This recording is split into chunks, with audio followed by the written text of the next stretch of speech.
Glória a Deus. Cumprimento a amada igreja com a graça e a paz do Senhor Jesus. Amém? Já quero convidar as crianças aqui presentes a saírem para suas classes.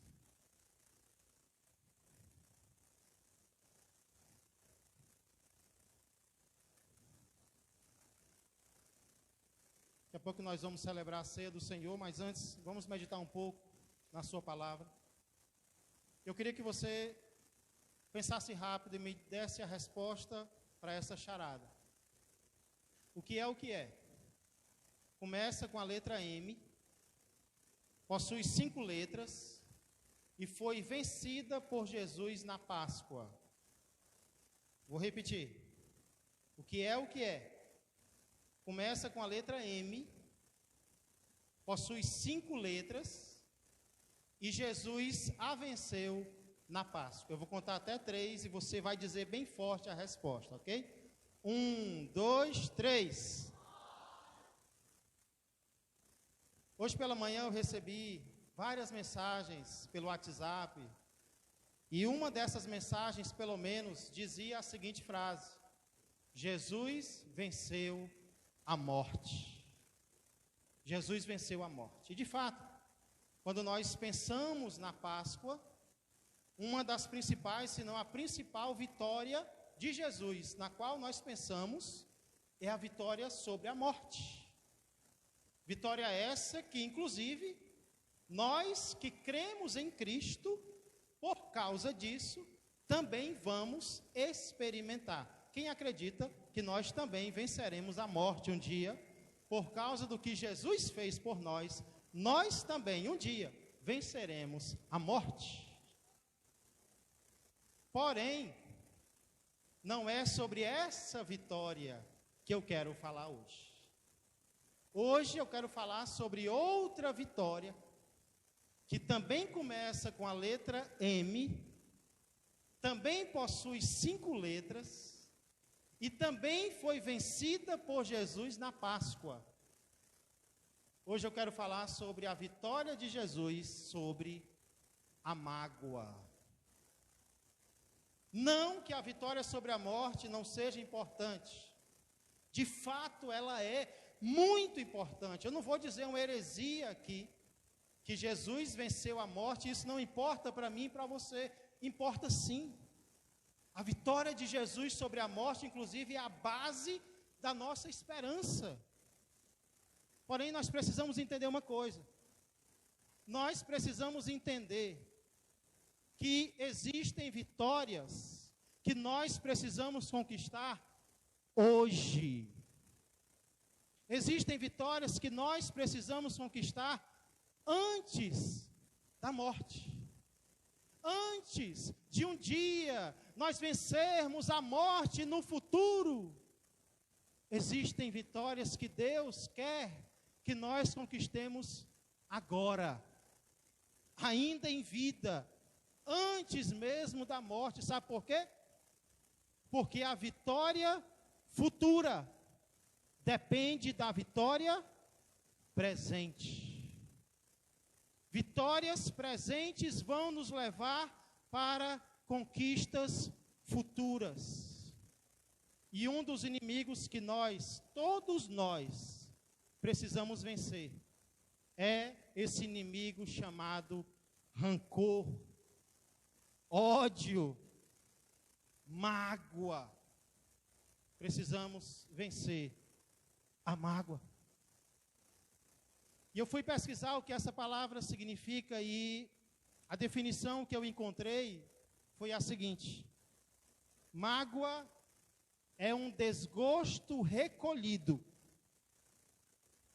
Mágoa é um desgosto recolhido, cujas marcas transparecem no semblante e nas palavras. Mágoa é tristeza, amargura, pesar. Então eu não sei, mas talvez, se você é que nem eu, você pode estar lutando aí, nesses dias, para não sentir mágoa no seu coração, por causa de algo que não deu certo na sua vida, por causa de algo que que alguém não fez com você, ou talvez até que Deus não te deu.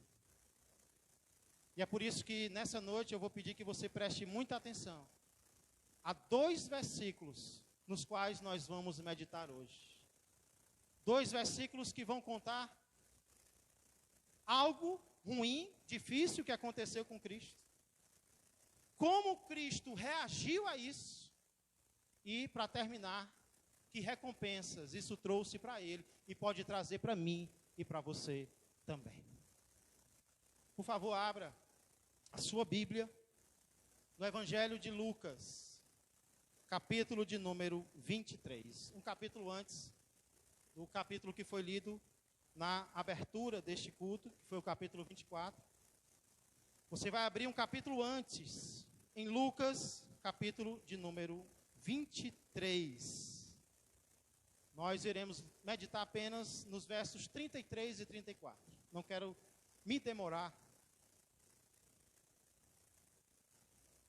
mais do que eu já me demoro, né? Então eu quero ser bem breve hoje. Lucas 23, versos 33 e 34. Esses 2 versos que nós leremos hoje, eles vão contar um capítulo muito importante da história de Cristo. Capítulo esse que, porém, infelizmente, não começa muito bem. Na verdade, aqui Lucas inicia mostrando algo que Jesus sofreu. Algo que Jesus sofreu. Vamos ler o verso de número 33.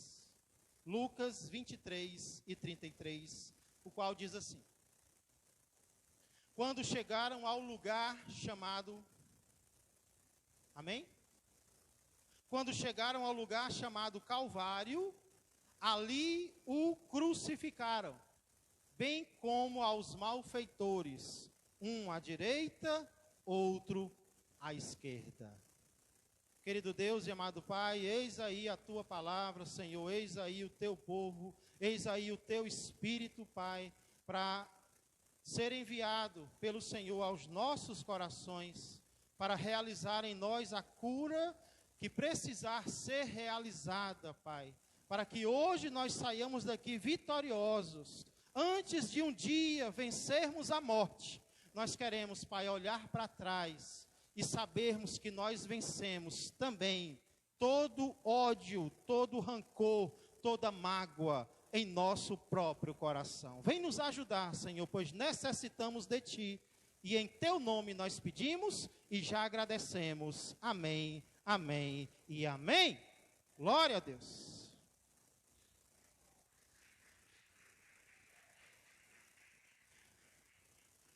Cícero, é o Cícero que está ali? Ok. Cícero, outro Cícero, foi um orador romano muito admirado do passado, né? Além do pai do Vinícius, houve outro Cícero, não tão famoso como esse, mas que foi muito admirado, um orador muito admirado. E ele, certa vez, disse algo marcante sobre a crucificação. Ele disse o seguinte: prender um cidadão romano é um crime. Açoitá-lo é uma abominação. Matá-lo, quase um assassinato. Crucificá-lo é o quê? Não há palavra que possa descrever uma ação tão terrível. Para Cícero, a crucificação de um cidadão romano era algo que não poderia ser descrito em palavras, de tão horrível, de tão cruel que era. Mas foi exatamente isso que fizeram com Jesus. Condenaram Jesus a morrer em uma cruz. Por qual crime? O que foi que Jesus fez para merecer ser pregado em uma cruz? O próprio governador romano Pilatos disse: eu não vejo nele crime nenhum. Jesus não cometeu nenhum crime pelo qual ele merecesse ser crucificado, a não ser que fazer o bem estivesse no Código Penal romano. Porque a única coisa que Jesus fez nos últimos 3 anos antes da sua morte, foi socorrer pessoas. Foi alimentar famintos, foi curar doentes, foi ressuscitar mortos, foi ensinar os ignorantes. E o que foi que tudo isso, aonde tudo isso levou o nosso mestre? Aonde tudo isso levou o nosso Senhor Jesus? O nosso Senhor Jesus foi levado, por fazer o bem, à cruz. E olha ao lado de quem ele foi crucificado. Ao lado de 2 ladrões. Ele que nunca nem roubou o coração de uma pessoa, porque nem o coração Jesus rouba, ele conquista, ele bate, se abrir é que ele entra, mas ele não rouba nem o coração de ninguém. Mas ele foi crucificado entre 2 ladrões. E aqui tem uma lição muito prática que nós podemos perceber. Que lição é essa, pastor? É a lição de que quando nós fazemos o bem, quando nós plantamos o bem, não é só o bem que nós colhemos. Quando nós plantamos o bem, em certa medida nós colheremos o bem? Sim, com certeza, sem dúvida. Mas além de colhermos o bem, entenda que ao fazermos o bem, nós também colheremos um pouco ou um muito de mal. E esse um pouco ou muito de mal pode ser, inclusive, a nossa própria morte. Porque às vezes nós fazemos o bem, nós tentamos agir corretamente e nós não temos aquele retorno que esperávamos. E nós não entendemos por quê. Nós precisamos entender que quando nós plantamos algo bom, nós não vamos colher apenas aquilo que nós plantamos. Algo de ruim também vai vir para a minha vida e para a sua vida. Por exemplo, eu creio que vocês já ouviram falar em um filósofo chamado Sócrates. Sócrates, ele viveu há quase 500 anos antes de Cristo. E ele nunca deixou nada escrito. Mas ele deixou um fã-clube de admiradores. Tanto é que o aluno mais famoso de Sócrates, ninguém menos do que Platão, certa vez afirmou que Sócrates era o homem mais justo e honrado de toda a sua época. O elogio para um aluno dar para o seu professor. Sócrates era o homem mais justo e mais honrado da sua época. Um aluno dele, Platão, disse isso. Ou seja, Sócrates não era um bandido. Mas apesar de toda essa honradez, apesar de toda essa justiça, de toda essa honra que ele tinha, esse grande filósofo, um dos pais da filosofia, foi condenado pelas autoridades da sua época à pena de morte. E foi exatamente o que aconteceu alguns anos depois, algum tempo depois. Ele foi obrigado a beber um veneno chamado cicuta. Por fazer o bem, por ajudar pessoas, por ensinar pessoas, ele foi morto. Então não. Ao fazermos o bem a alguém, nós não colheremos apenas o bem. Agora escute. É exatamente aí que mora o perigo. Perigo por quê, pastor? Ou o perigo de quê? O perigo de nos magoarmos. De nos magoarmos, inclusive com Deus. Mas também com as pessoas que vivem ao nosso redor. Com os nossos próprios parentes.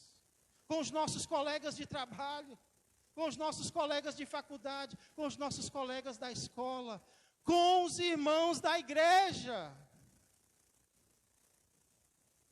Inclusive, sabia que é muito comum. Na verdade, é a coisa mais comum do mundo.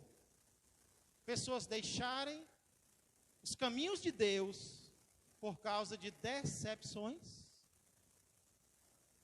Talvez você mesmo já se afastou, ou pensou em se afastar, ou conhece alguém que abandonou os caminhos de Deus por causa de desapontamentos, por causa de decepções.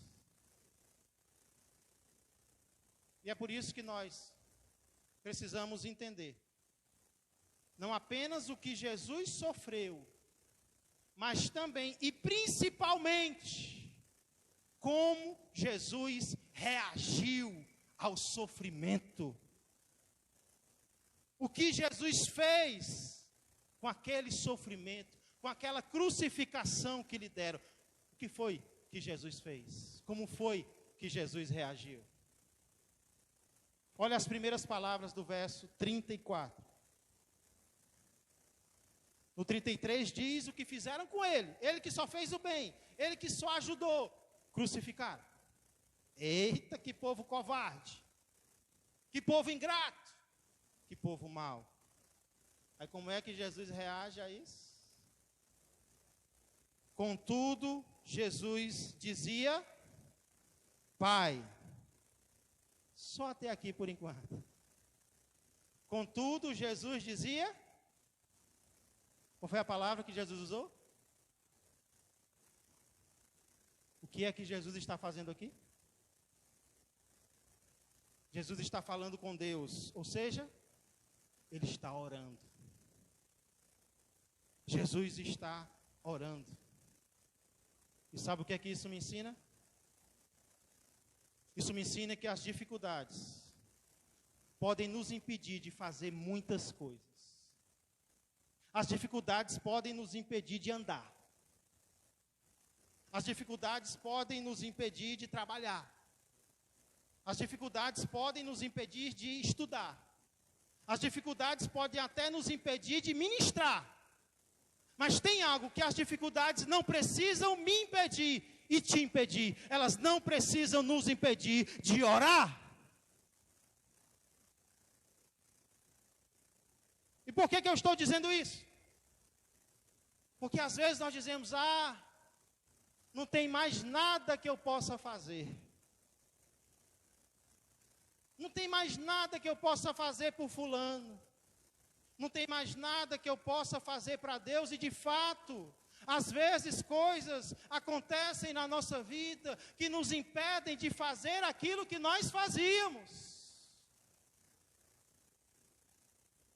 Esses dias, inclusive, eu ouvi o irmão Quixadá dizendo: tomara que eu fique logo andando como antes. Não foi, irmão Quixadá? Porque eu quero percorrer essa Pedro Caetano de cima a baixo, pregando a palavra de Deus. Talvez existam coisas que você não pode mais fazer como antes.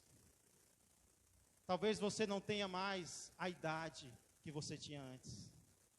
Talvez você não tenha mais a saúde que você gostaria de ter. Talvez você não tenha mais as oportunidades que você gostaria de ter.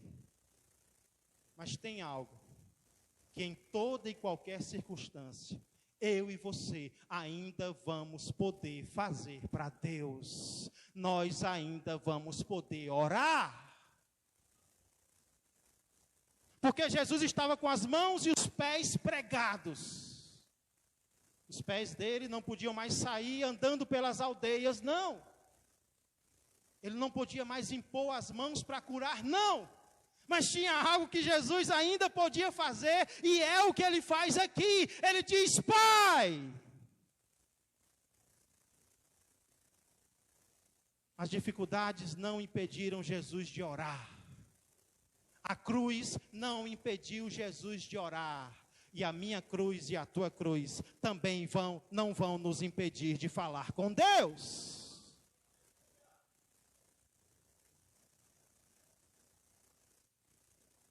Só que às vezes a gente nem para de fazer algo. Só que a gente faz com ódio. A gente nem deixa de fazer o que nós fazíamos, mas nós fazemos com uma certa raiva no coração, né? Uma certa mágoa, e transparece quando a gente fala.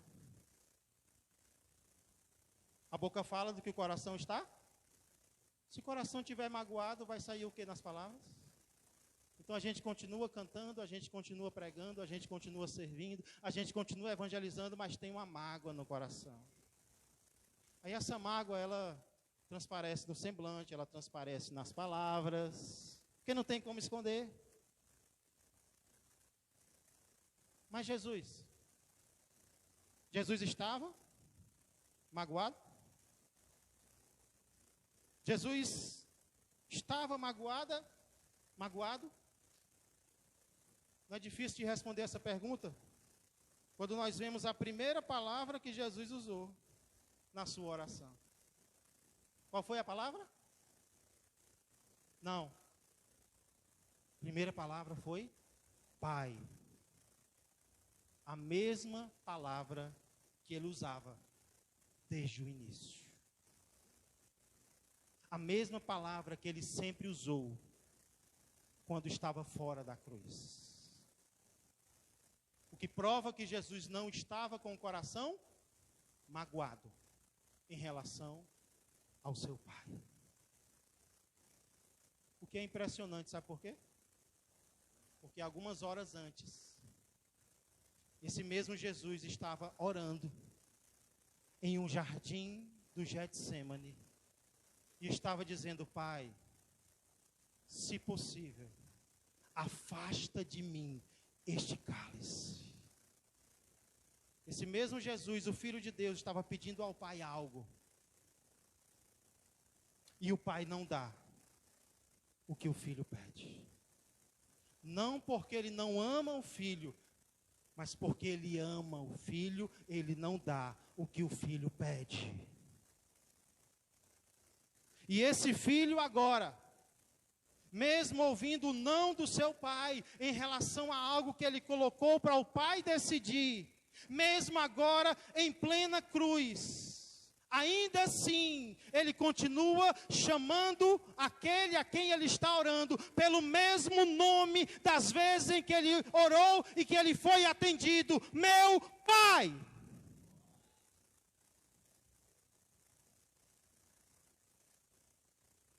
E nós, como fica o nosso coração quando Deus nos diz não? Como fica o nosso coração quando Deus não atende aos nossos pedidos? Quando Ele não cura uma enfermidade? Quando Ele não transforma uma vida pela qual nós oramos? Quando Ele não abre uma porta que nós pedimos para Ele abrir? Como fica o meu coração? Como fica o teu coração em relação a Ele? Como nós o chamamos?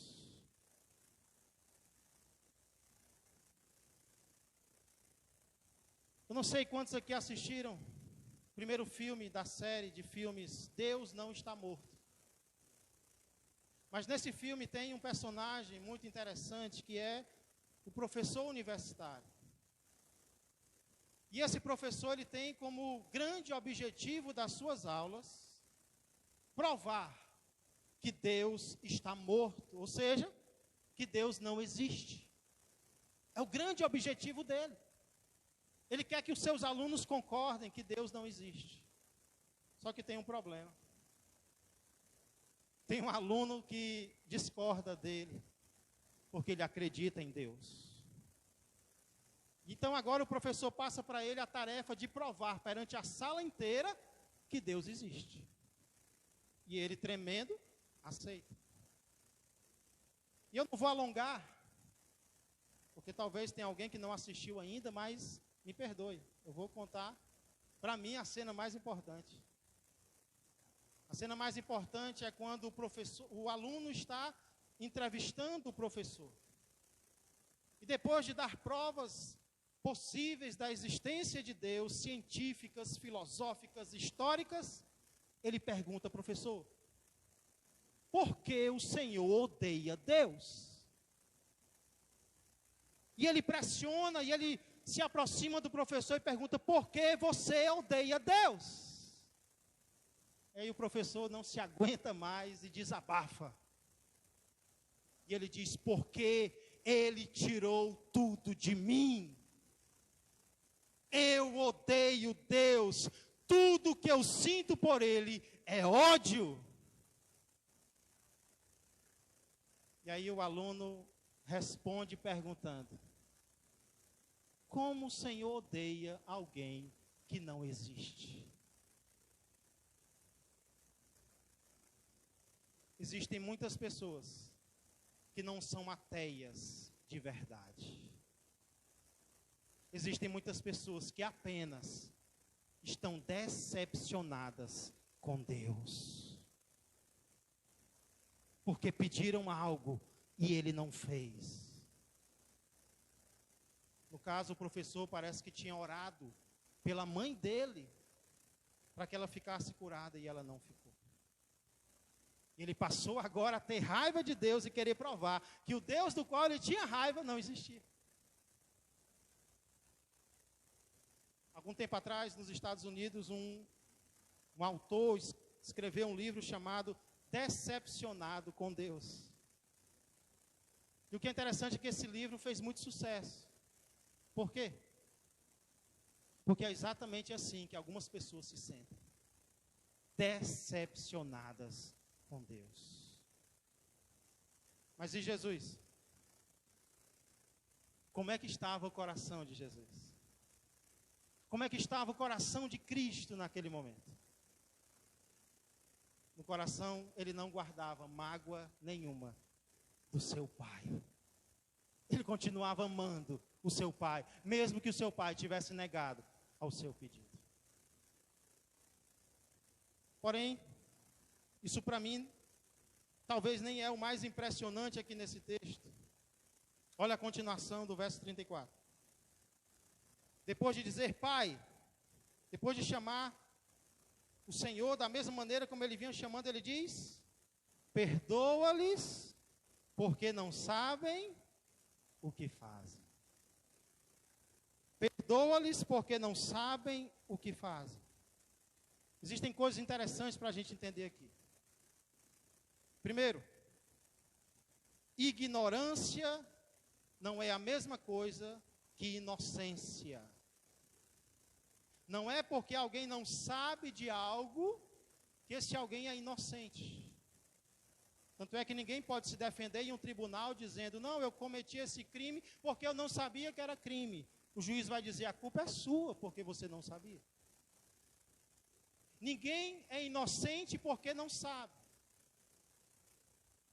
Tanto é que Jesus aqui pede perdão para aqueles que não sabem o que fazem. Por quê? Não é porque eles não sabem que eles são inocentes, pelo contrário. Eles precisam receber o perdão de Deus. Por quê? Porque não sabem exatamente o que estão fazendo com o Filho de Deus, mas são culpados por isso. Pastor, e por que aqui Jesus, ele simplesmente não declara? Por que Jesus não dá um grito dizendo: eu perdoo vocês? Por que Jesus não declara perdão? Por que Jesus ora ao Pai para que os perdoe? Por que Jesus não olha para ele e diz: eu perdoo vocês? A resposta para isso é que existem dois tipos de perdão. Entenda bem isso. Existe o perdão no coração e existe o perdão declarado. O perdão declarado é aquele que eu dou mediante o arrependimento de alguém. Ou seja, quando alguém chega para mim e pede perdão ou diz que está arrependido, eu dou para essa pessoa o perdão declarado. Eu digo: eu te perdoo. Mas somente se ele ou ela se arrepender e pedir perdão. Por exemplo, não precisa abrir lá. Mas em Lucas capítulo 17, versos 3 e 4, Jesus diz o seguinte, escute bem. Se teu irmão pecar contra ti, repreende-o. O amor repreende, viu? Se teu irmão pecar contra ti, repreende-o. Se ele se arrepender, perdoa-lhe. Agora vem o mais difícil.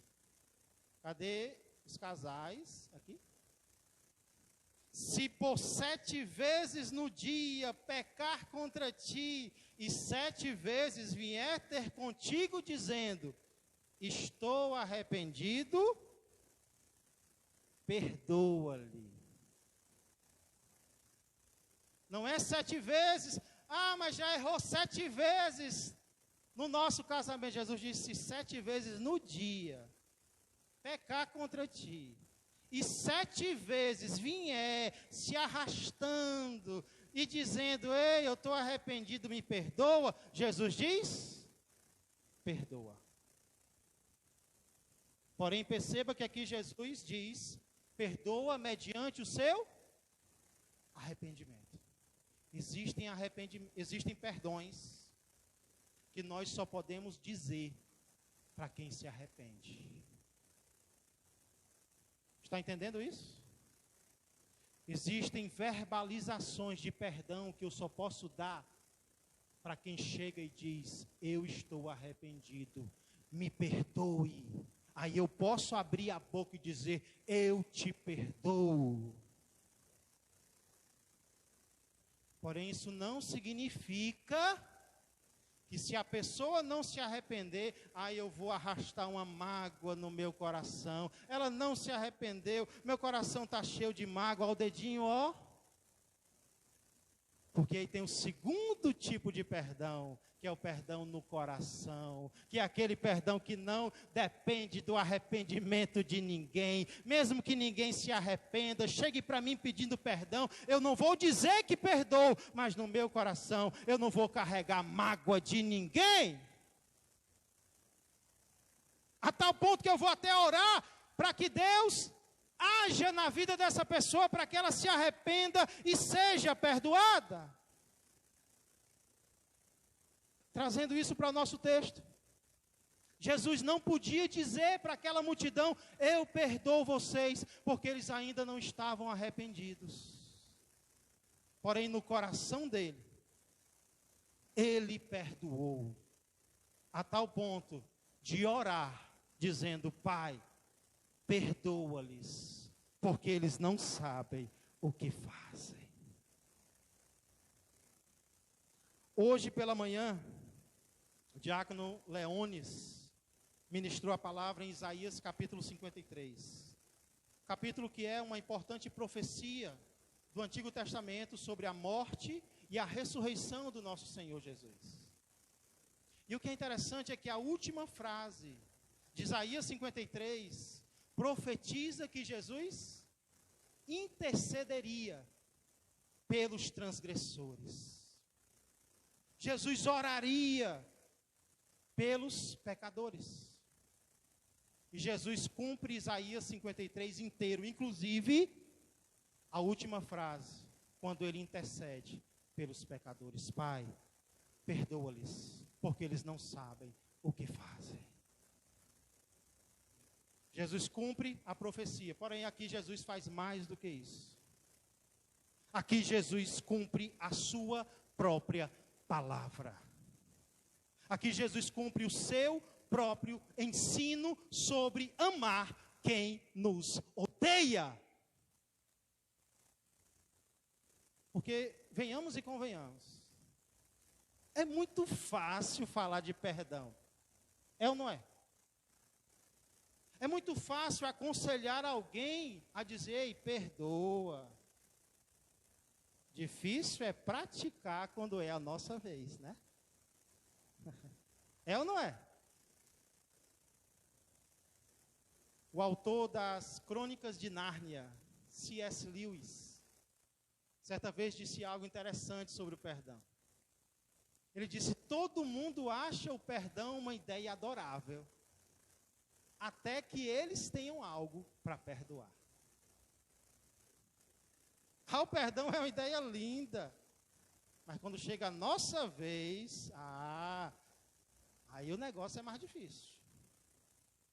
Pois está aqui alguém que ensinou sobre o perdão, que ensinou sobre o amor, que ensinou a virar a outra face, mas que não apenas ensinou, ele praticou.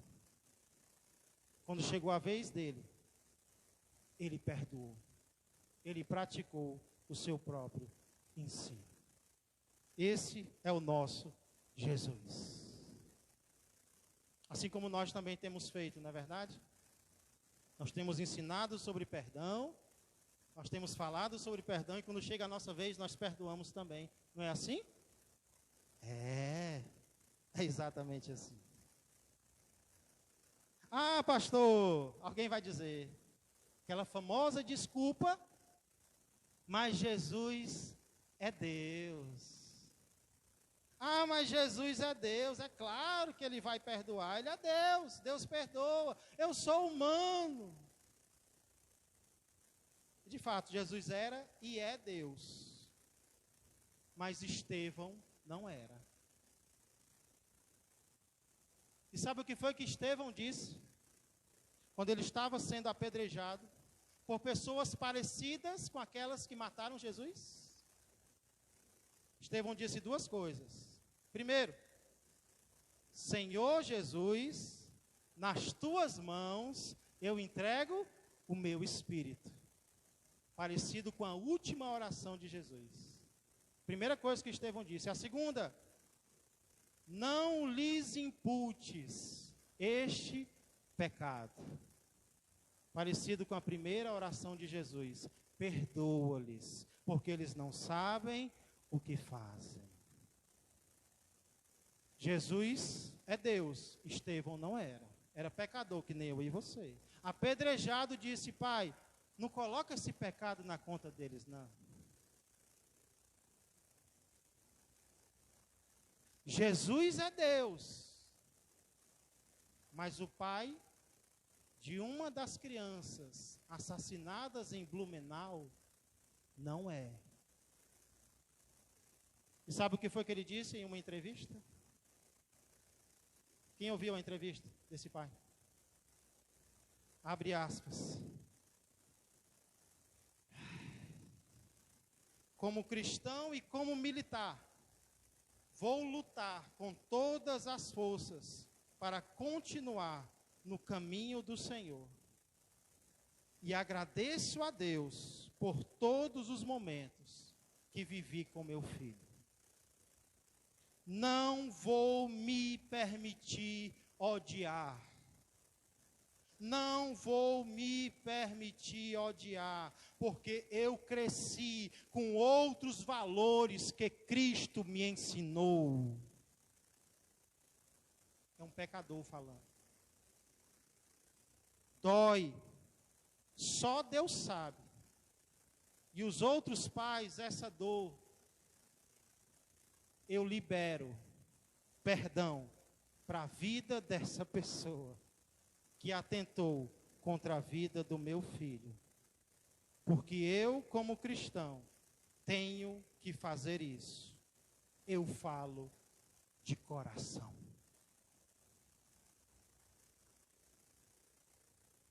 Jesus é Deus, nós não somos.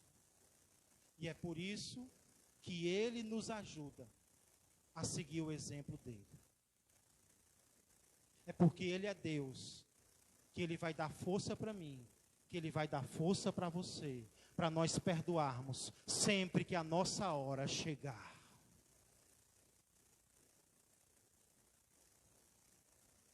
Pastor, e se eu não quiser perdoar?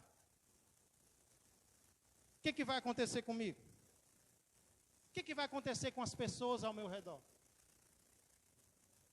Isso nos leva ao último ponto da nossa mensagem de hoje, que é o que Jesus conseguiu ao perdoar. Ao perdoar em seu coração. O que foi que Jesus conseguiu? Se a gente olhar assim rapidamente, a gente vai poder admitir que Jesus não conseguiu nada. Porque olha como é que termina o verso 34. Um perdão desse, maravilhoso, lindo, ao versículo 34 termina como?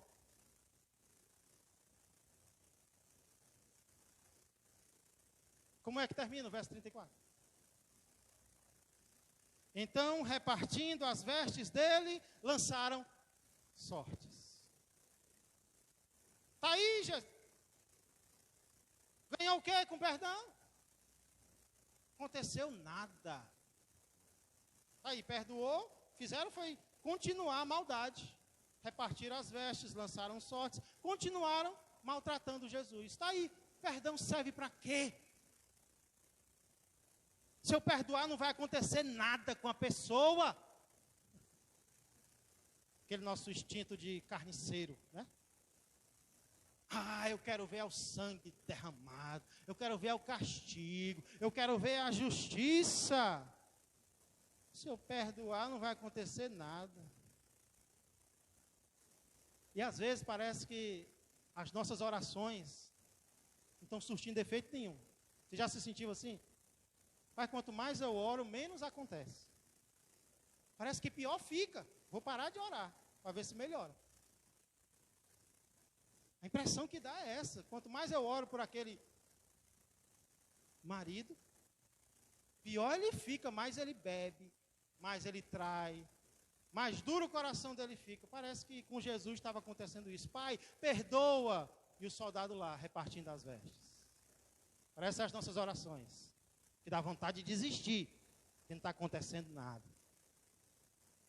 Mas para que a pressa? Espera um pouco. E alguns instantes depois, um ladrão se arrepende. Ali, na cruz, um ladrão crê em Jesus, se arrepende e é perdoado.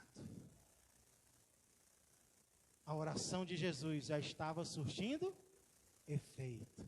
Pai, perdoa-lhes. O ladrão estava zombando dele há algum tempo. Pai, perdoa-lhes. O ladrão reconhece: ei, nós fizemos mal, ele não. Jesus, lembra-te de mim quando vieres no teu reino. E Jesus diz: hoje estarás comigo no paraíso. Para que pressa?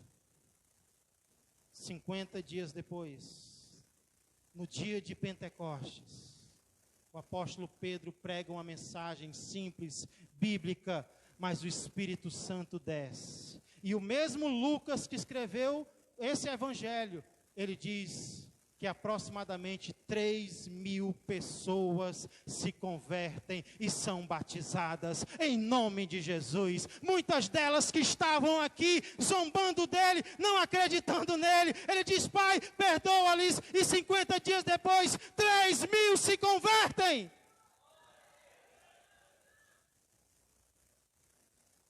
E a oração de Jesus não parou de ser respondida, porque hoje nós estamos aqui, nós que entendemos quem Jesus é, nós nos arrependemos, nós fomos perdoados e nós estamos indo para o céu, porque um dia Jesus orou: Pai, perdoa-lhes, porque eles não sabem o que fazem.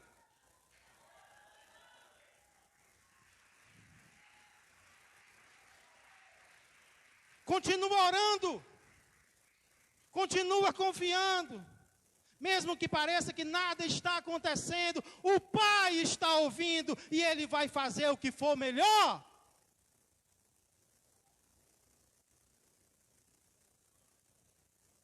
E nós poderíamos citar muitos exemplos, mas eu queria que você entendesse uma coisa essa noite. Mesmo que o perdão de Jesus não influenciasse ninguém,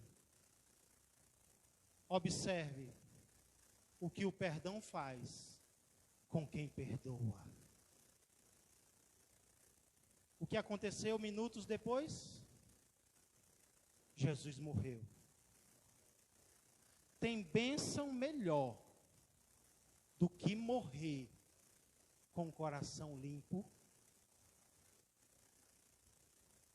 Sabe o que é melhor do que vencer a morte? É vencer a mágoa antes da morte. É morrer com o coração limpo. É morrer com o coração leve. É morrer tendo a consciência: eu não tenho rancor de ninguém, eu não estou carregando mágoa de ninguém, eu perdoei de coração, quem me pediu perdão, eu concedi perdão, não estou levando nada para o túmulo. Tem algo melhor do que você conceder perdão e alguém chegar do seu lado precisando e você poder ajudar de coração limpo. Porque foi isso que Jesus fez. Ele concedeu perdão, pouco tempo depois o ladrão precisou e ele estava com o coração puro como sempre e pôde ajudar o ladrão. Mas se nós estivermos com o coração sujo, magoado, rancoroso, quem é que a gente vai ajudar? Não vamos ajudar os outros porque não estamos, primeiro, sendo ajudados por Deus. Hoje, nós vimos também o que aconteceu com Jesus. Nós vimos como Jesus reagiu e o que ele conseguiu quando ele perdoou. E a pergunta com a qual eu encerro é: e nós? O que vamos fazer essa noite? Vamos seguir o exemplo de Jesus e perdoar? Ah, pastor, mas ele não se arrependeu, pastor. Não, mas ela não está arrependida, não. Nesse caso, você não pode declarar que perdoa. Mas você pode perdoar no seu coração. Você não precisa arrastar uma mágoa com você. Você pode perdoar dentro de si. E você pode demonstrar isso orando por esta pessoa. Como é que eu demonstro que perdoei de coração? Você ora por ela.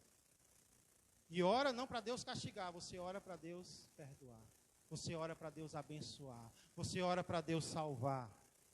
Porque é isso que um coração perdoador faz. Vamos fazer aquilo que muitos da época de Jesus não fizeram. Sabe por quê? Quem obedece, ganha. Quem desobedece, perde. Tanto é que 30 e poucos anos depois, aqueles que crucificaram Jesus e não se arrependeram, experimentaram o juízo de Deus. O exército romano veio, invadiu Jerusalém, destruiu Jerusalém e não deixou pedra sobre pedra. E é isso que vai acontecer com quem não se arrepender. Por isso eu quero encerrar fazendo 2 convites. Primeiro, curva a sua cabeça. Já quero convidar o grupo de louvor aqui à frente. Vamos já participar da ceia do Senhor. Primeiro, receba o perdão de Deus. O perdão de Deus é para você. E como eu recebo o perdão de Deus, pastor? Arrependa-se de todo e qualquer pecado consciente, a fim de receber o sacrifício de Cristo pelos seus pecados. Faça isso agora mesmo. Aí mesmo no seu lugar, peça perdão a Deus de todos os seus pecados, crendo que Ele te conhece e que neste exato momento o sangue do seu Filho te purifica de todo o pecado. Esse é o primeiro convite que eu faço. O segundo convite é: perdoe. Eu não sei o tamanho da mágoa contra a qual você está lutando agora. Pode ser grande, pode ser pequena. O que eu sei é que o poder de Jesus é maior do que tudo. Eu quero incentivar você a não sair da mesma maneira que você entrou. Algumas coisas na nossa vida, elas não fluem, elas não progridem. E o erro muitas vezes está dentro de nós, com coisas que nós ainda não liberamos o perdão. Não tem como correr com peso. Temos que largar o peso para que Jesus nos ajude a correr. Então, neste momento, eu quero convidar você a receber o perdão de Deus e a conceder o perdão a outras pessoas.